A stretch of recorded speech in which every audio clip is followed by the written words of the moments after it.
There are certain mysteries that never truly leave the internet. Years pass. There's new cases appear, new theories trend, and yet somehow people always come back to this one. A 21-year-old college student disappears inside one of America's most infamous hotels. Weeks later, hotel guests begin complaining about the water. Some say it tastes a little metallic. Others say it smells a little strange. One guest later described the water as black when it came out of the tap. Maintenance workers, they said, hey, we got to go figure this out. So they head up to the rooftop water tanks. And inside one of them, they find a body. But this case didn't become world famous because of where the body was found. It became famous because of what was captured before she vanished. A grainy elevator surveillance video, a young woman behaving in ways millions of people still argue about today. Was she hiding from someone? Was she suffering a mental health crisis? Was there another person nearby just outside camera view? Or did the internet transform a tragedy into something far more mythological than reality? Tonight, right now, we're going to head to downtown Los Angeles, a place that Meg and myself have never really been. We're going to go to a hotel that's so infamous, it almost feels fictional. A building connected to suicides, serial killers, violent deaths, and decades of urban legends. This is the mystery of Alyssa Lam. What do you think, Meg? I think I actually know this story. Oh my goodness. Could be the first time in 160 something episodes that you were glowing this whole time. Not because you're wearing the bright yellow Happy Dad banana shirt, but you were just like, maybe it's because we actually got some sunshine today. Right? Some vitamin D. Yeah. If you're new here, this is the Your Town podcast. The voice you're hearing, it's me, it's Matt, it's Beard Laws. Joining me as always is the beautiful Dun Queen, Meg. Hey. Happy, well, at the time of the recording, early Mother's Day, but the time this is released, happy belated Mother's Day to you and all the moms. Whoa, had to get that sneeze out. Are you okay? Nope. I saw stars. You ever sneeze? So sorry. You see stars? Yeah. Wow, got me good. My sneezes are aggressive. They are pretty aggressive. It's because you were a cheerleader, so they were aggressive. AGGRESIV, aggressive. They be aggressive. Anyways, dying art and where we are cheerleaders. But I'm mad about it as a girls basketball coach. So things are crazy. Things are good. The weather's decent. And we got to... Spelled it wrong. Shut up. No, I didn't. Okay. How did I spell it? You only used one S. Yeah, that's what I said. AGGRESSIAVE. Aggressive. Okay. But either way, this is the Your Town podcast where we take small town stories, and obviously Los Angeles isn't exactly small, but big drama, and this one's interesting. I didn't really know a ton about it. Obviously, you've heard a little bit about it, and I don't know. We'll just go ahead and get through this. And a lot of different episodes. Check out the friends of the show and the links in the descriptions if you want. livebearded.com. I'm rocking the American. Meg's favorite. It's really growing on her. Rocking that, but they have a new mustache wax that came out, and it's like no others out there. You don't need to like put it in and then put heat to it. It's just like a thick, almost clayish, but not actual clay, but it gives that nice fine. Thinking about styling the stash a couple of days. Just bring it back. What do you think of that? Sure. Oh, you're not sold on it. You don't want the handlebar look? Fair enough. Either way. You know how I feel. I'm not trimming it. I don't care about the side. I know. Well, maybe I'll style it up so you can see my lips. This part right here. Would you be cool with that? Sure. We'll see you. Check it out, livebearded.com. Meg approved. Use code BeardLaws if you want to save yourself some money. And our friends over at Squatch Juice. I'm sipping on a little Squatch Juice this afternoon. Getting focused for this episode. Getting some electrolytes. Getting hydrated so I can have some beverages and get dehydrated. So check it out, squatchjuice.com/beardlaws. Want to get into this? Mm-hmm. Anything else you got to say? You got any friends of the show you want to talk about or no? No. All right. let's jump into it. Meg's ready. I'm ready. This is, potentially one of the saddest, maybe not cases, but the way things shake out. Anyways, there's things also that are sad about famous true crime cases. All right, it's how quickly the victim can disappear behind the mystery. Because people remember in this case, right, the water tank, the elevator footage in the creepy hotel. But Alyssa was a real person long before the internet turned her into, I don't know if this is the right word, but legend. So let's talk a little about it, right? Alyssa was born April 30th, 1991 in Vancouver, British Columbia, which is where, Meg? Ohio? British Columbia? Oh, I don't know. Canada? Wow. You're just over there. I was thinking about something else. In Ohio came out? No, I was trying to remember which ghost hunters did a show on this. My brain was somewhere else. I was trying to... Got you. Okay. Sorry, my bad. Vancouver, British Columbia, still in I Canada. heard Columbia. Fair enough. Okay. Her parents were immigrants from Hong Kong, also not in Ohio, but they operated a restaurant business. Friends, they described Alyssa as intelligent, creative, emotionally expressive, and deeply thoughtful. She loved books. She loved fashion. She loved photography. She loved music. She loved writing. And like many young adults during the Tumblr era of the internet, she documented her thoughts online constantly. Did you ever go through the Tumblr era in your life? No. I didn't either. It wasn't about, not really that document, which is funny. Like, I'll do videos and I'll do stories, but I'm not that like guy that needs to get out there and document my life by posting it on the Book of Faces or Twitter or Tumblr. But do I love a good documentary? Sure do. Yeah. Okay, fair enough. But I wouldn't make one. Right. You wouldn't read. You would read through somebody else's document, like just life blog of essentially their diary on the internet, because that's what people, yeah, probably not. That's what most of these people are doing on the Book of Faces. They're just going on and today I had a coffee. It was delicious. You guys should get a coffee. I probably not. saw a bird today. Ha ha. I had a sip of water from a water fountain. Ha ha. Is that what happens on there? I don't get on it because it's annoying. Anyways, if you go back and actually read these blog posts today, they don't read like horror movie foreshadowing. They read like someone was just trying desperately to understand herself. She wrote about pressure, about identity, about insecurity, about wanting transformation. At times, she sounded optimistic. At other times, something we can relate to. She seemed pretty exhausted.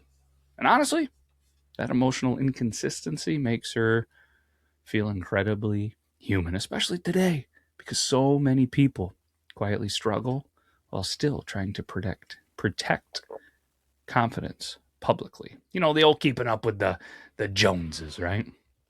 Well, she openly discussed living with bipolar disorder and depression. She had been prescribed multiple medications over the years to help manage the symptoms. I feel like this detail became incredibly important a little later on, because once the case exploded online, a whole bunch of people intentionally ignored her documented mental health history in favor of theories that were involving murder, paranormal activity, and even conspiracy. It's pretty interesting when the three of those get thrown into one case, because they are three different, much different outcomes, right? Mm-hmm. But before any of that, she was simply just a young woman trying to find independence. She was trying to travel. She was trying to discover who she was outside of her normal life. Because in early 2013, she decided to take a little solo trip down the old West Coast. That'd be pretty cool. Mm-hmm. I've always wanted to do like a West Coast trip when my Pittsburgh Pirates were playing. So you can, hit up the Giants, maybe the Angels, back when, the A's were out there in Oakland, but then you got Arizona. Maybe they go up to, Colorado, not West Coast, but it's farther from us, and just kind of spend some time out there. But for some people, that probably sounds terrifying. But for others, especially young adults, I feel like a lot of people feel solo traveling feels freeing. What would you consider as a young female? Would solo traveling feel freeing or slightly terrifying? I guess it depends on your personality.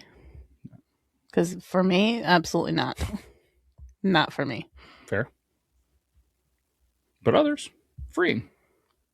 You're tough enough to do it, though. I don't know, though. I feel like the only place I really like to go by myself is the grocery store. Well, that's a freeing solo travel. Interesting. A lot of them, they kind of thought it was like hitting a reset button on their life, you know? She ended up traveling through parts of California like San Diego, Santa Cruz. She took photos, posted stuff online, stayed in touch with family throughout the process. By all appearances, it seemed like a pretty normal trip. But eventually, that trip brought her downtown to Los Angeles and one of the most infamous hotels in America. Now, if there was ever a building designed to create urban legends, it's the Cecil Hotel. That hotel opened in 1927. You just got a big old grin when I brought it up. What's that? That was the one I was thinking of. Not in Ohio. There's a show about it. Yeah? Mm-hmm. With the people from Ohio? Maybe you're just thinking about beer and you wanted yourself a garage beer or something. You know what sounds really good right now? Like a nice, tall, cold bottle of Yingling or Coors Original. Yeah. Yeah. Maybe we try to find them, huh? Yingling sounds good. Yeah. At the time, developers imagined this as the Cecil Hotel as like a glamorous destination for business travelers and tourists who visited LA. The building itself was beautiful by the standards of the era. Marble lobby, decorative interiors, large windows, elegant architect. But timing matters because, well, you know what happened right after they opened the hotel in 1927, Meg? The Great Depression. Mm-hmm. Downtown LA changed pretty quickly. The neighborhood surrounding the Cecil slowly deteriorated over the following decades. Eventually, the area became heavily associated with poverty, addiction, violence, and transient populations. Today, the Cecil sits near what's widely known as, do you know what? Mm-mm. Skid Row. Oh. Yeah. Over time, the hotel developed a reputation unlike almost any other building in America because for some reason, death seemed to follow the place constantly. 1931, there was a guest named W.K. Norton.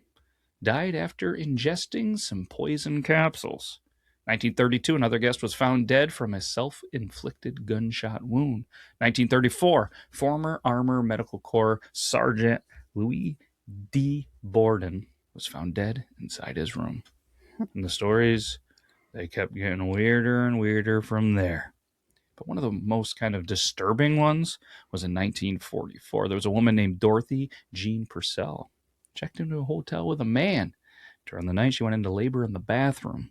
Believing the newborn baby was dead, she threw it out the window. Yeah. Authorities later determined she was actually suffering from severe mental trauma from the childbirth. That story alone permanently stained, I think, that hotel's reputation. Mm-hmm. Then there were the suicides. Throughout the 1950s and 1960s, multiple people would either just jump from the building or would die inside the hotel under pretty tragic circumstances. One lady, she actually leapt from an upper floor and landed on a pedestrian below. Both people passed away instantly. I mean, think about how horrifying that is. Just walking down LA, doo doo doo doo doo, and suddenly death literally falls from the sky. That's scary. It is scary. By the 1980s, the Cecil had become notorious. And then came serial killers, Meg.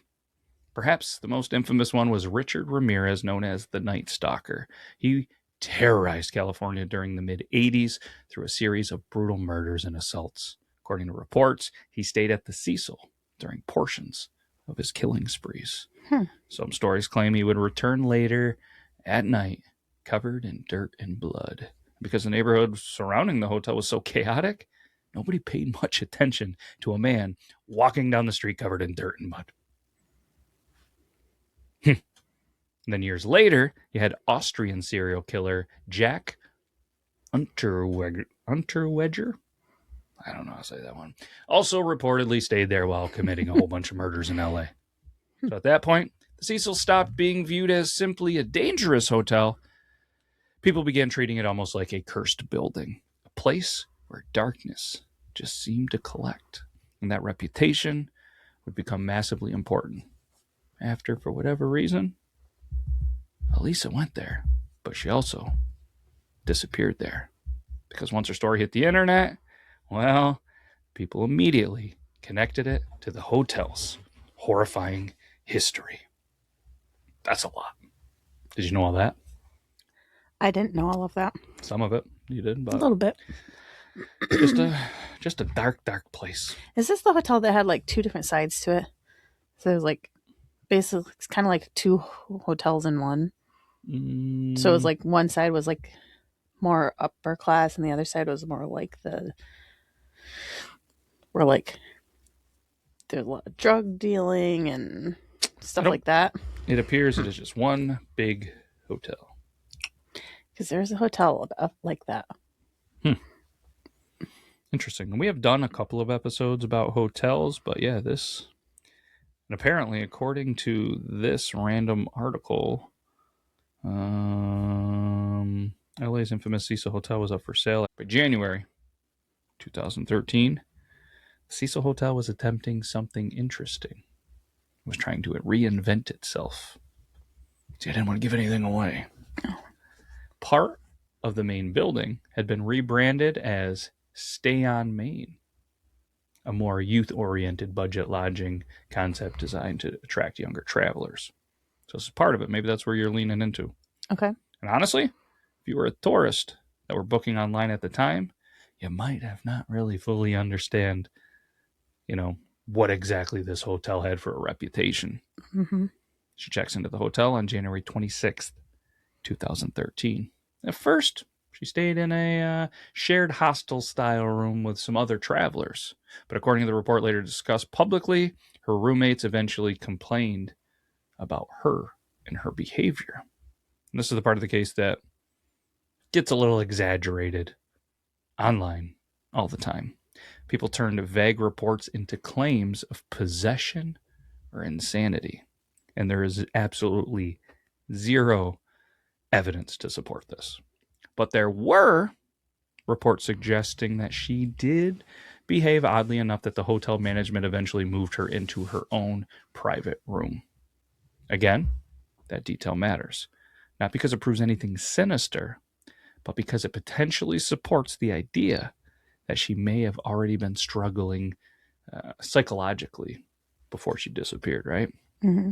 So during that trip, she continued contacting her parents regularly. Look, a good girl, right? And her family later said she checked in daily. And that routine became critically important because on January 31st, the calls stopped. For many families, missing one call, not a big panic, right? But because of her behavior, because of her routine, and because it changed so abruptly, her parents became alarmed pretty quickly. When she failed to check out of the hotel, they called the LA police, right? Suddenly, what had started as a normal vacation, unfortunately quickly became a missing persons investigation. At first, investigators treated her disappearance as they would many missing traveler cases. So they would just search the hotel, staff were interviewed, guests were questioned, tracking dogs were even brought in. And here's where the case becomes a little unsettling, Meg. There's no clear evidence showing that she left the building. Think about it for a second. A crowded downtown hotel, guests everywhere, employees, they're moving constantly, and somehow not a single person could clearly explain where the heck she went. So the hotel itself also complicated the investigation, unfortunately, pretty enormously. Because the Cecil wasn't a clean, modern luxury building. It was old.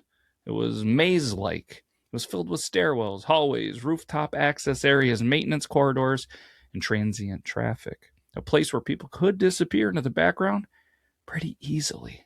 So investigators later searched the roof with the dogs.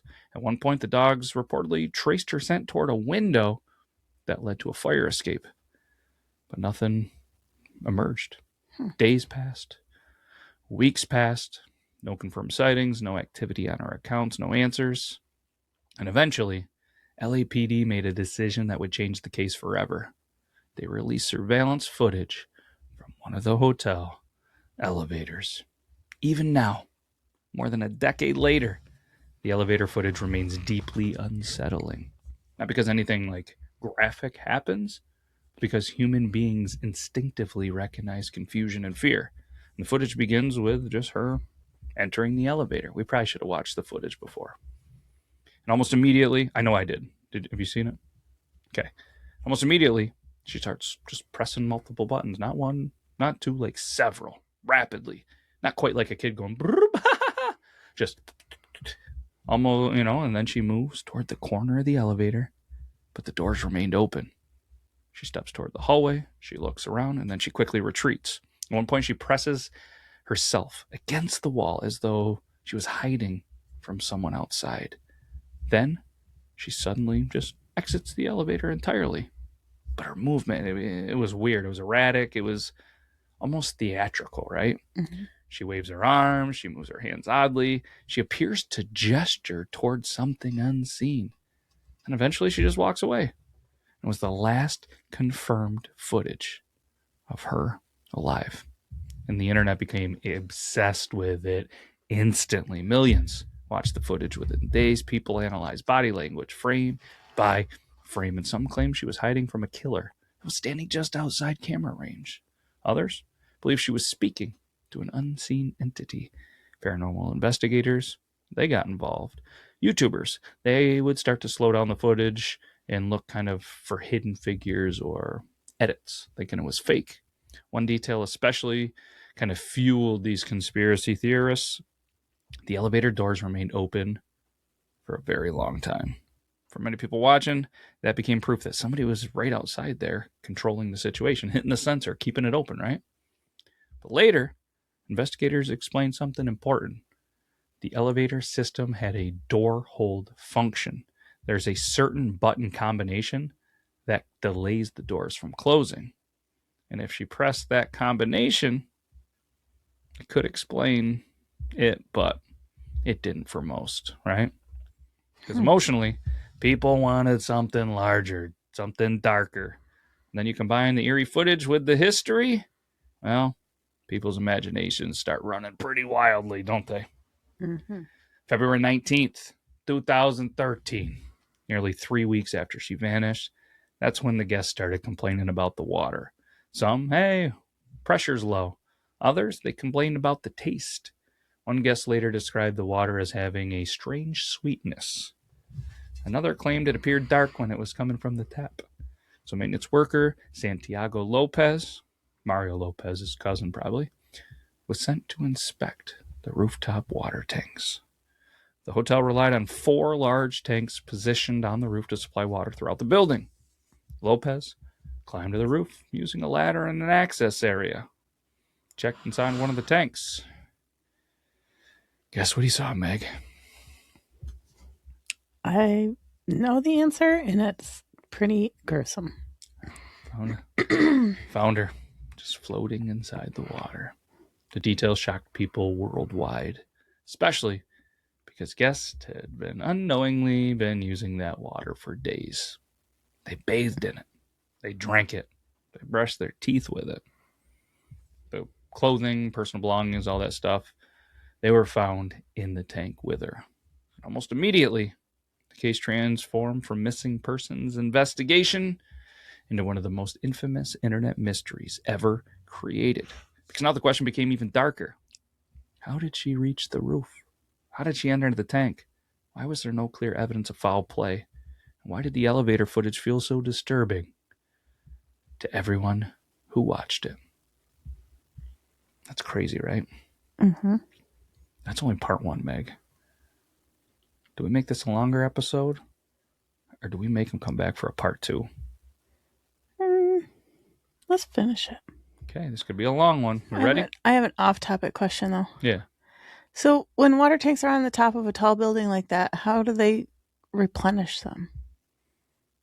Well, it's just where the storage is. So, like, the piping and everything still feeds the water to it. Okay. It's not like it's collecting rainwater or whatever, but the storage, their I storage thought they had tanks. to be filled by like a company or something. No, it's just through the city or however it is through the water. It's just in there. It's just storage. So all the water's still going through there. That's where they store it. That makes more sense. Okay, carrying on. So maybe we do a part 2. They come back next week. Okay, let's do that. Yeah. All right. You guys got to come back for part 2 because this is only the beginning.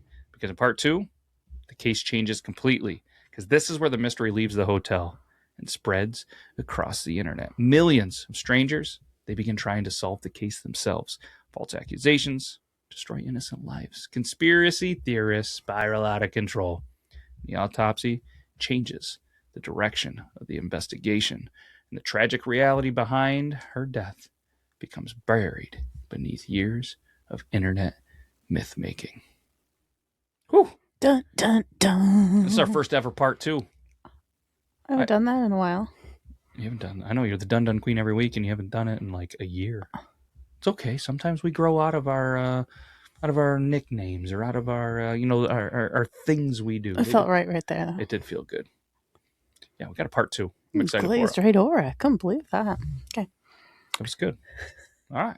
Well, hopefully all the moms out there did enjoy their Mother's Day. Please come back next week for part 2 of the Alyssa Lam's death. It's sad. Cecil Hotel. Cecil Hotel. All right. Thanks for listening. We'll be back. Thanks to the Believe Network. That's where this is, shared every week. Make sure you check us out and all the other shows everywhere you get your podcasts. The Spotify, the Apples, the YouTubes, all the good ones. So we got anything else? Nope. All right. We'll do it again next week. Part 2 coming. I'm excited. Take care, everybody. Bye-bye. Bye.